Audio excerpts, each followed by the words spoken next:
اللہ من الشیطان الرجیم بسم اللہ الرحمن الرحیم۔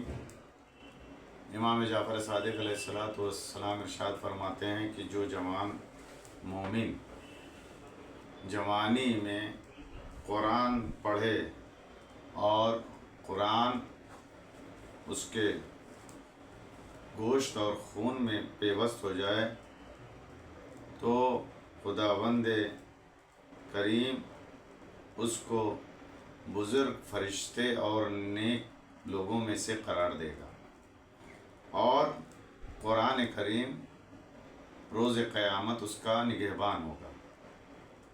آج جو مسئلہ ہے وہ دودھ پلانے والی عورت کا مسئلہ ہے کہ اگر کوئی خاتون دودھ پلاتی ہے تو اس کا کیا ہوگا۔ ایک مرتبہ وہ دودھ پلاتی ہے اکیلے بچے کو، اس صورت میں کہ بچے کے دودھ پلانا منحصر ہے صرف اور صرف اس خاتون کے اوپر، تو اس خاتون پر روزہ واجب نہیں ہے اور یہ اس روزے کے بدلے میں ایک متام یعنی 750 گرام گیہوں فقیر کو دے گی۔ رقم نہیں دی جائے گی بلکہ 750 گرام گیہوں دیا جائے گا۔ اب اس مسئلے میں دوسری صورت یہ ہے کہ یہ خاتون بچے کو دودھ بھی پلاتی ہے اور دوسرے ذرائع سے شیشی کا دودھ بھی پلا رہی ہے، تو اب اس خاتون کے اوپر روزہ ضروری ہے کہ یہ روزہ رکھے گی۔ اس کے لیے ثابت نہیں ہے کہ یہ روزہ چھوڑ سکتی ہے۔ اگر بچے کو خود دودھ پلاتی ہے اور شیشی سے بھی دودھ پلاتی ہے تو یہاں پر وہ روزہ نہیں چھوڑ سکتی ہے۔ صرف اکیلے اگر دودھ پلاتی ہے تو ایسی صورت میں روزہ وہ چھوڑ سکتی ہے، وہ روزہ نہ رکھے اور اس کے عوض میں ایک متام فقیر کو دے، اور بعد میں جب یہ معاملات حل ہو جائیں گے تو پھر سے اس کو قضا روزے رکھنے پڑیں گے۔ آج ہماری گفتگو ہے سورہ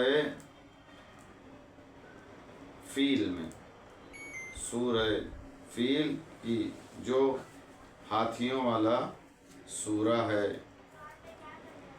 کہ جس میں ہاتھیوں کا ذکر کیا گیا ہے کہ ہاتھیوں نے خانہ کعبہ کو ڈھانے کی کوشش کی گئی تھی اور اس کے بعد ان کا کیا حشر ہوا۔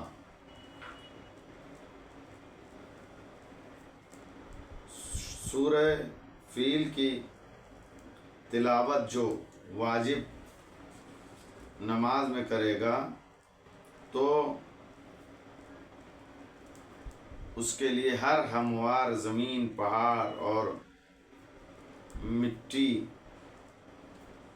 کا ڈھیلا گواہی دے گا کہ یہ نمازی تھا، اور قیامت کے دن ایک منادی ندا دے گا کہ تم سب نے میرے بندے کے بارے میں سچ کہا، حساب و کتاب اس کا نہ کیا جائے اور اس کو شمار کیا جائے خدا کے دوستوں میں، اور اس کے عمل کو پسند کیا جائے گا۔ اور اس سورہ کو سورہ قریش کے ساتھ ملا کر پڑھا جاتا ہے۔ اعوذ باللہ من الشیطان الرجیم بسم اللہ الرحمن الرحیم۔ الم تر کیف فعل ربک باصحاب الفیل الم یجعل کیدہم فی تضلیل وارسل علیہم طیرا ابابیل ترمیہم بحجارۃ من سجیل فجعلہم کعصف مأکول۔ شروع کرتا ہوں اللہ کے نام سے جو بڑا مہربان ہے۔ کیا تم نے نہیں دیکھا کہ تمہارے رب نے ہاتھی والوں کے ساتھ کیا برتاؤ کیا؟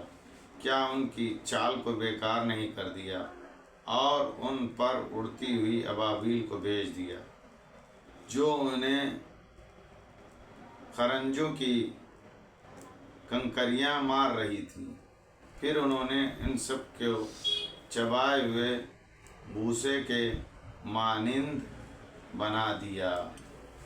ابرہہ کے لشکر کو اللہ نے کس طریقے سے ذلیل و خوار و رسوا کیا ہے۔ سورہ قریش، جو شخص اس سورہ کی زیادہ تلاوت کرے گا تو خدا قیامت کے دن جنت کے سواریوں میں سے ایک سواری پر مبعوث کرے گا، یہاں تک کہ قیامت کے دن یہ نور کے دسترخوان پر بیٹھے گا۔ اعوذ باللہ من الشیطان الرجیم، بسم اللہ الرحمن الرحیم۔ لإلاف قریش إلافهم رحلة الشتاء والصيف فليعبدوا رب هذا البيت الذي أطعمهم من جوع وآمنهم من خوف۔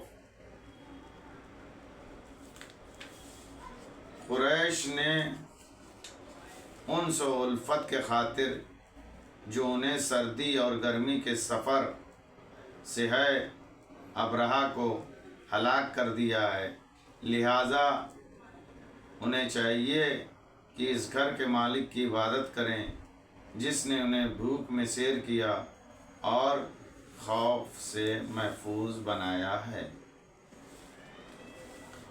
سورہ ماعون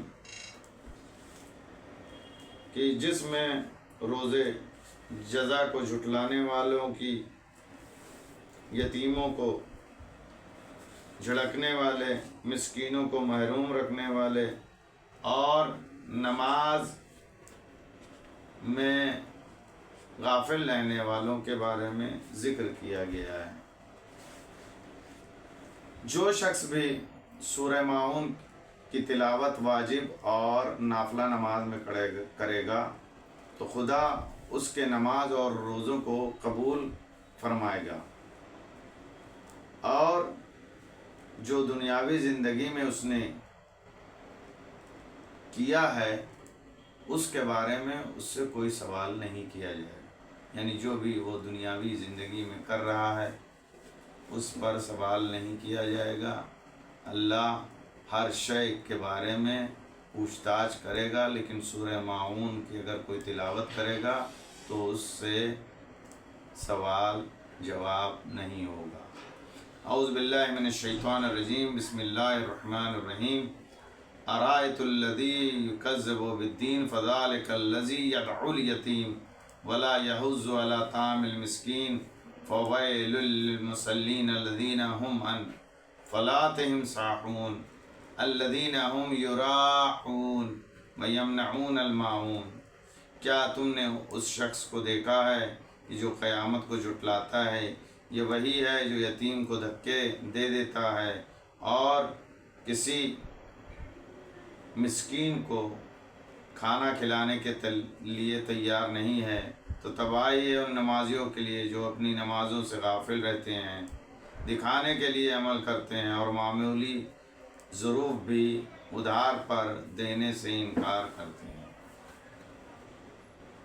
انسان کو چاہیے کہ اس چیز کے اوپر خاص طور سے توجہ کرے کہ جو روز مرہ کی سامان ہیں ان کو دینے سے منع نہ کرے، جیسے مثلاً کرسی ہے، ٹیبل ہے، پیچکس ہے، پلاس ہے، یہ تمام چیزیں جو انسان کو روزمرہ چاہیے، اگر کوئی اس کو ادھار مانگتا ہے اس کے دینے میں کوئی وہ کوتاہی اور گریز نہ کرے، کیونکہ اس کی ممانعت اس سورہ میں کی گئی ہے۔